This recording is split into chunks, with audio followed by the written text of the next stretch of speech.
Ça y est, après des années d'attente, je vais enfin poser le pied dans l'un des lieux abandonnés les plus convoités par les explorateurs du monde entier, le Graal de l'Urbex au Japon. Ensemble, nous allons revenir sur l'histoire fascinante de cet endroit unique au monde et essayer de comprendre comment était le quotidien des milliers de personnes qui ont passé leur vie sur un bloc de béton, isolé, au milieu de la mer.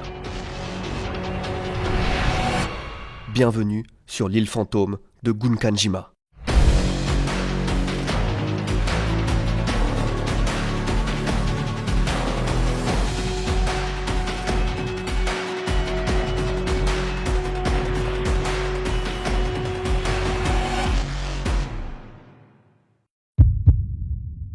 Cette exploration est réalisée en partenariat avec, vous les connaissez bien, CyberGhost VPN. C'est eux qui financent cette expédition.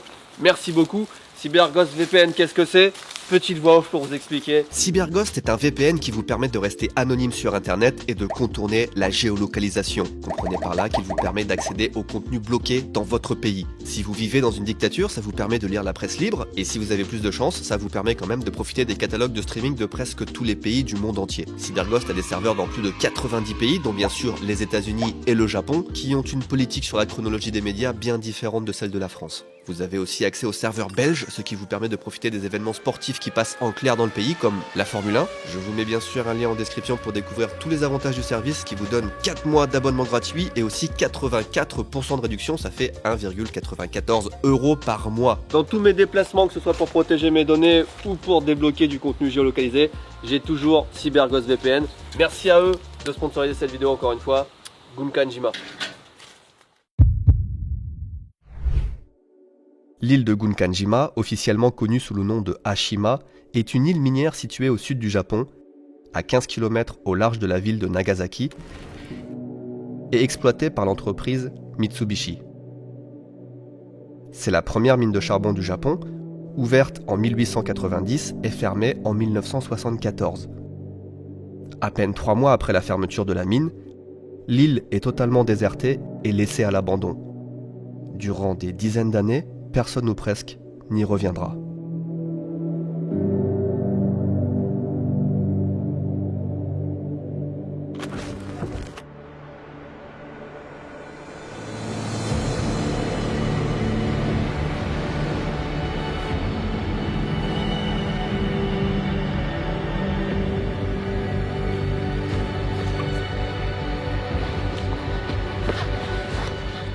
Vous voyez où je me trouve ? Vous savez depuis combien d'années j'attends ça ? Hashima, Gunkanjima, c'est incroyable. C'est incroyable. À peine sorti du bateau, ça fait 2 minutes là qu'on marche. On n'a rien vu encore et déjà j'ai l'impression que je suis sur, je sais pas, un champ de bataille. Oh, c'est ouf.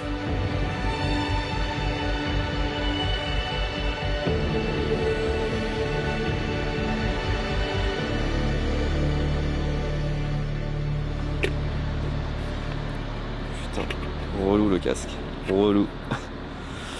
J'ai quand même la chance de pouvoir évoluer un petit peu seul dans ce décor. Là j'ai personne autour de moi.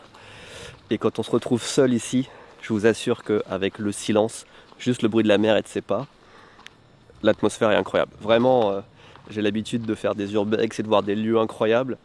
Mais ici c'est particulier, ça fait tellement longtemps que j'ai envie de venir. Ça fait des mois qu'on bataille pour venir. On a dû annuler 4 fois, 5 fois peut-être, depuis début 2020.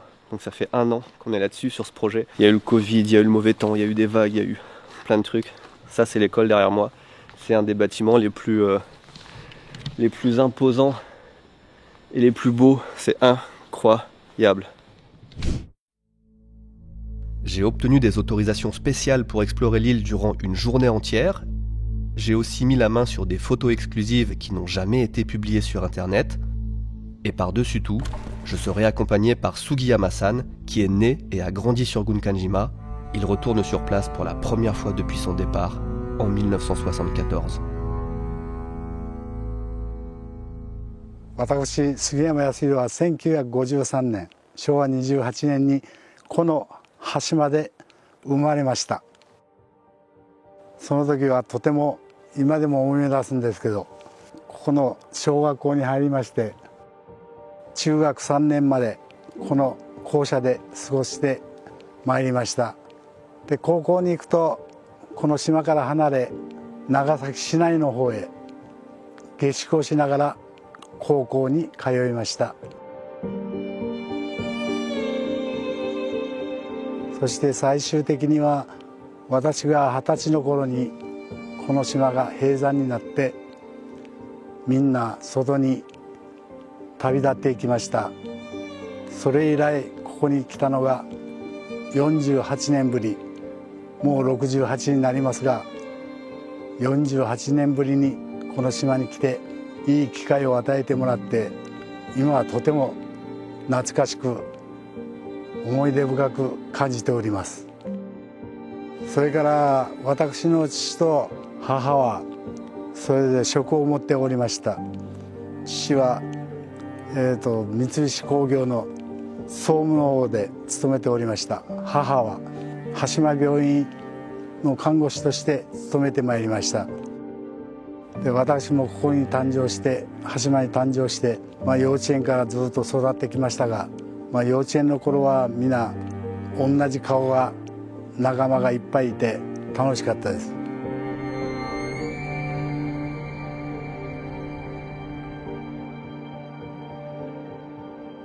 Avant d'aller plus loin, il faut que je vous parle de Thomas Glover. Thomas Glover est un commerçant écossais qui débarque au Japon, à Nagasaki, en 1859. Il arrive pile quand le Japon commence à s'ouvrir sur le monde et participe grandement à la modernisation du pays. Son palmarès est assez impressionnant même, c'est lui qui importe la première locomotive à vapeur, il participe à la fondation de Kirin, l'une des plus grosses brasseries et aujourd'hui l'une des plus grandes marques de boissons du Japon. Il est à l'origine de Mitsubishi Heavy Industries, l'un des plus gros conglomérats du monde qui envoie des fusées dans l'espace et construit certains des plus gros navires de la planète. J'ai d'ailleurs pu voir une partie de leur imposante installation en quittant le port de Nagasaki en direction de Gunkanjima. Et c'est Thomas Glover, encore lui, qui développe avec Mitsubishi Gunkanjima, qui sera la première mine de charbon du Japon. Les machineries, les méthodes d'exploitation et les méthodes de construction venaient tout droit d'Angleterre, faisant de l'île l'un des endroits les plus avancés de la région. C'est sur Gunkanjima par exemple qu'est construit le premier immeuble en béton armé du Japon en 1916. C'est celui-là, il tient encore debout.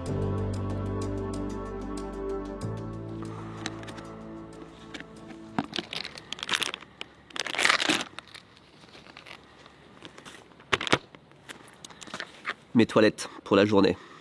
Si jamais j'ai envie de faire caca, j'ai que ça. Il n'y a pas de toilettes sur l'île. Jusque là, ça va.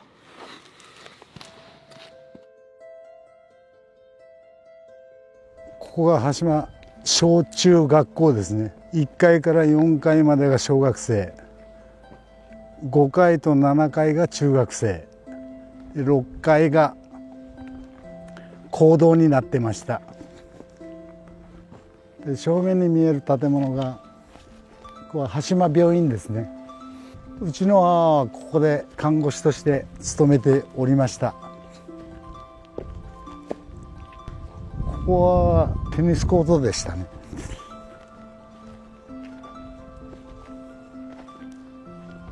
よく学校に通学する時にはこの道を利用してました。そのまま。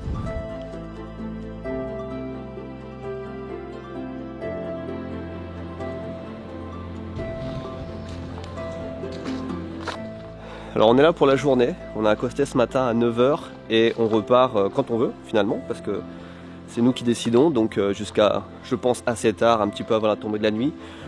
On a donc pas mal d'heures devant nous pour explorer, je pense 7-8 heures.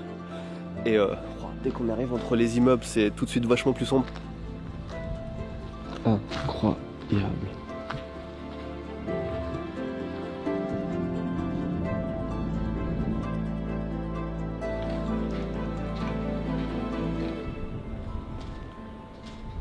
羽島でいうとここがメインストリートみたいな形で栄えてましたね。人通りも多かったです。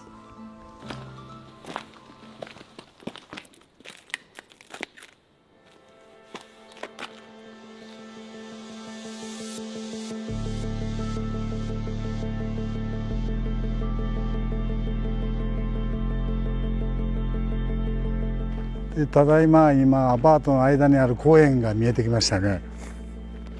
これはジャングルジムとか滑り台とか鉄棒とかありました。設置してありました。一番上に見える建物が幼稚園になってましたね。保育園です。Il reste quasiment que des immeubles vides. Toute l'île est un immense bloc de béton armé. Et j'essaye désespérément de trouver des traces de vie. Mais il y en a quand même. Et par exemple, là derrière moi, c'est un terrain de jeu pour les enfants. Et pareil, tout est en béton armé. C'était un endroit où les gens travaillaient dur. C'était une mine au début du XXe siècle. Donc je peux te dire que les conditions de travail devaient être assez dures. Mais les enfants avaient une belle école, avaient une piscine, avaient des terrains de jeu. Et malgré le peu d'espace qu'il y avait sur cette île, ils ont réussi à aménager des petits coins comme ça, ce qui est nécessaire je pense, parce que des enfants sont nés sur cette île et ont vécu des années et des années, une vingtaine, trentaine, 40 ans.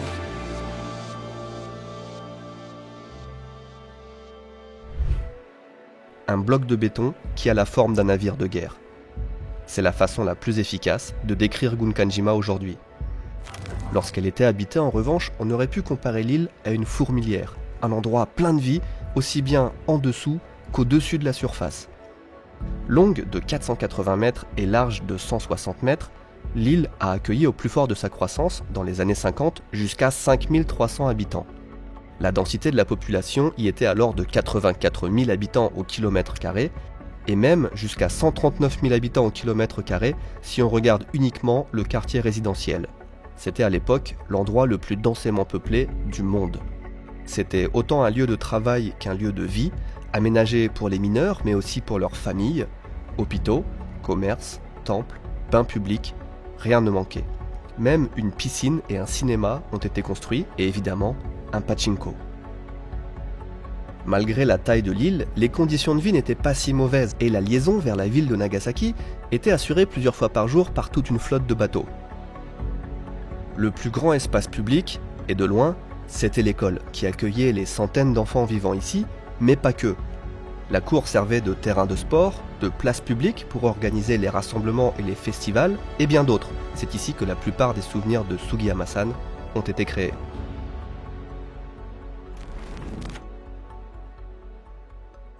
de小学生に上がるとその幼稚園の子どもたちもみんな同時に同じ島ですから入りますからみんな仲良く楽しく遊んでまいりました。で小学生になると私たちはプールがありましたんで、塩水のプールなんですがそこで毎日のように夏休みは泳ぎに行って楽しく過ごしておりました。で一番楽しかったのはやっぱりみんなでここ校舎があるんですがこのグラウンドで遊ぶのがもっぱらの遊びというかそういう感じでしたね。それ以外はもう他に行くところが狭くてなくてみんなが集まるところといったら運動場でした。それも一番いい思い出です。高校に上がる時にはもう長崎市内の高校に行きましたんでこの島に帰ってくるのは週1週間に一遍か月に2、3回で大学2年の時に多分私が20歳の頃ですねこの島が閉山になりまして島民の皆さんが出て行って最後に私が来たのは成人式の会った時仲間とたくさん会えたことそれが一番の思い出ですね。でそれ以来この島に帰ってくることはなく今日久しぶりに48年ぶりにやっと上陸できて本当に感激でいっぱいです。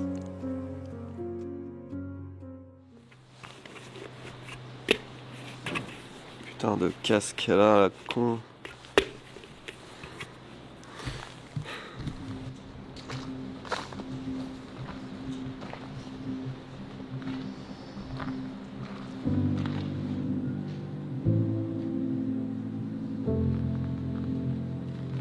de右に見るとここに市場が建ってましたね。だから店が10軒ぐらいあったと思います。両サイドに真ん中が道でここも野菜とかお魚とかいろいろ売ってましたね、食品を。そこそこ全体的にあるものがありましたから食べました。いろいろ野菜でも果物でも新鮮なものをいただきましたよ。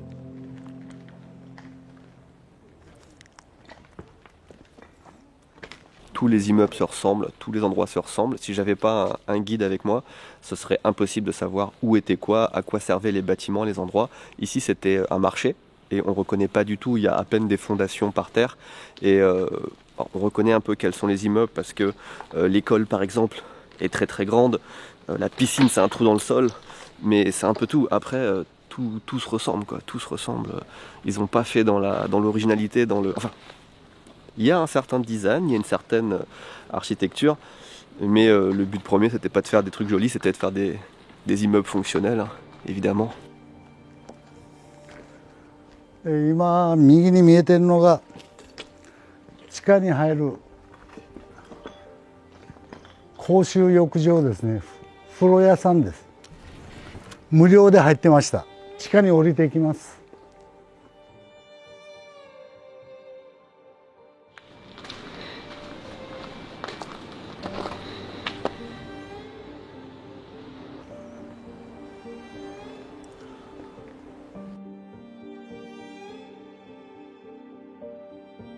ここは地獄階段といって階段が結構続いてます。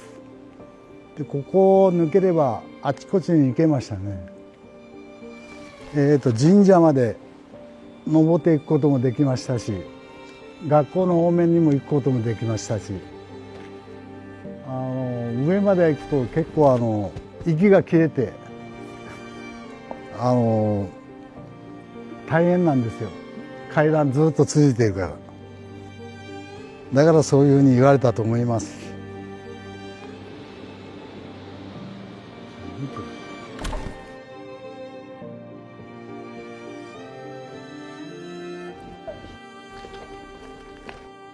On voit que l'intérieur des immeubles a tenu le coup jusqu'à maintenant, mais tout s'effondre petit à petit. Les rues sont praticables parce que quand même assez larges finalement.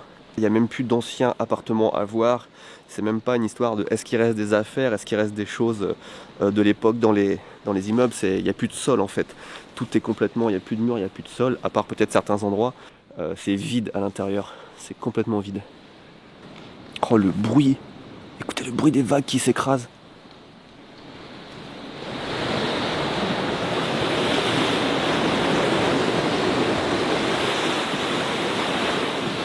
D'ici on se rend bien compte de la hauteur du mur, ça fait à peu près une dizaine de mètres, ça dépend des endroits. Mais là le temps est très calme donc il n'y a pas beaucoup de vagues, c'est pour ça qu'on a pu accoster sur l'île aussi. Mais la mer n'est pas toujours comme ça et s'il y a des murs aussi hauts de 10 mètres de haut, c'est à raison parce que des fois il y a des tsunamis, il y a des tempêtes, il y a des typhons, il y a tout ce que vous voulez. Et ces murs en ont vu passer au fil des années une forteresse en fait. Ils sont vraiment là pour protéger la ville et malgré ça, malgré ces murs, on a déjà vu de l'eau qui passait au-dessus. Vraiment, elle a tout connu cette île. Il y a eu toutes sortes d'intempéries, il y a eu des feux, il y a eu tout ce que vous voulez. Et elle est toujours là. C'est une forteresse. この橋まで一番大変だったのはやっぱり台風が来た時ですね。台風の大きな台風が来た時は岸壁に波が当たってそれが島の中まで飛んでくるような波しぶきがひどかったです。それは本当に怖い思いも何回もしましたし大変だったです。それと他にもあるんですが、長崎市内に中学生になると長崎市内に出るのが楽しみでよく船で出かけたんですが、途中昼から天候が悪くなって帰れなくなった時もたまにあります。そういう時には非常に大変でしたね。船が欠航してで1週間に台風が来た時などは1週間も船が来ない時もありましたし、そういうのが大変嫌でしたね。だから私はもう中学卒業する頃には自分の気持ちとしては早くこの島を出たいと、もう都会に行きたいと、町に行きたいと、そういう気持ちもだんだん芽生えてきました。早く出たいという気持ちもたくさんありましたね。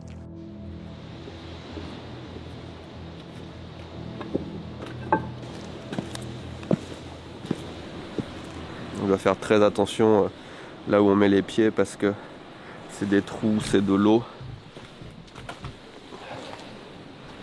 La moitié des routes est praticable. Certains chemins sont un petit peu plus dangereux.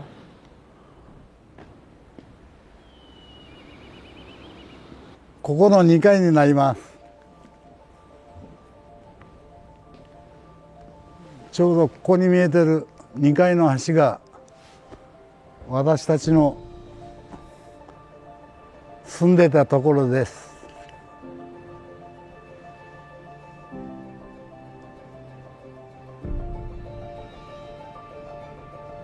でもこれだけ瓦礫の山になると虚しいですね。自分の住んでた島が誰もいなくなると変貌するもんですね、これは。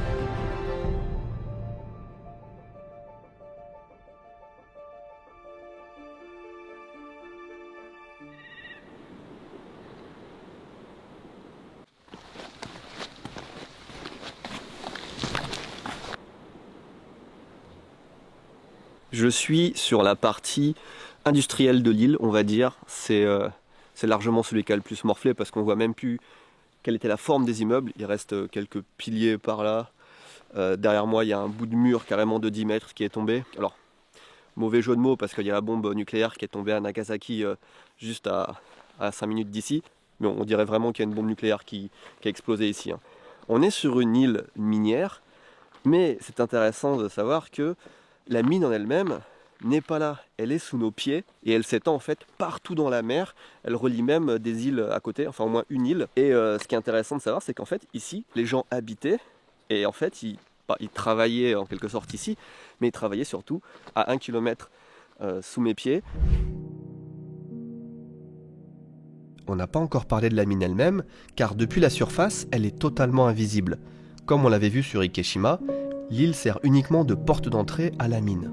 Située à près de 1000 mètres de profondeur, elle s'étend sur des kilomètres sous la mer, reliant même une île voisine. À l'intérieur, les conditions de travail sont dures. Il faut résister des heures à une température oscillant entre 30 et 35 degrés et dans une humidité à 95%, un véritable sauna. La mine était moderne, mais moderne selon les critères du 19e siècle. La fermeture a été assez brutale, si bien que lors de l'annonce, on continuait encore sur l'île des travaux d'agrandissement et de modernisation des immeubles. Personne n'a eu l'autorisation de rester, et de toute façon, pour y faire quoi? Ce sont 15,7 millions de tonnes de charbon qui sont extraits durant les 8 décennies d'exploitation.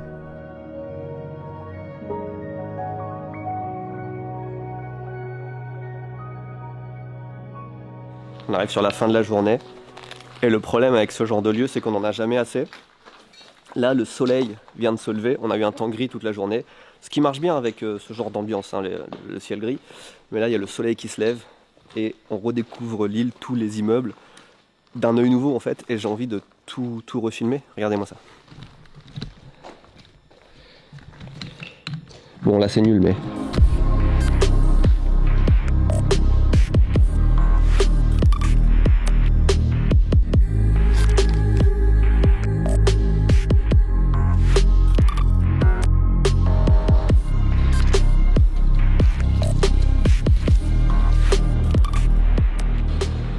Et puis il y a le pêcheur qui était là ce matin quand on est arrivé, je sais pas comment il fait pour partir.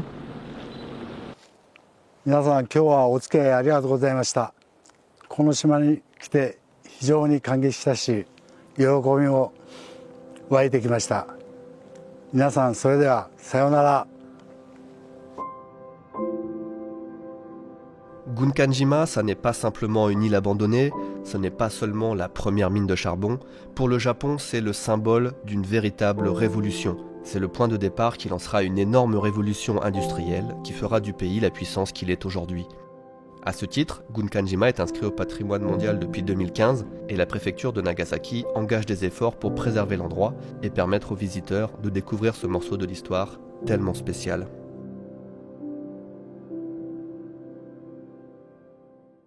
La dernière vidéo exploration que j'ai sortie sur l'île d'Ikeshima, le truc c'est qu'on devait venir ici. C'était il y a peut-être 2 mois, on avait le bateau, on avait tout. Et on est resté 3 jours sur place et les vagues étaient trop violentes. On n'a pas pu, c'était impossible d'accoster sur l'île. Donc on est allé à Ikeshima à la place, qui est exceptionnel aussi. Les deux endroits sont vraiment incroyables.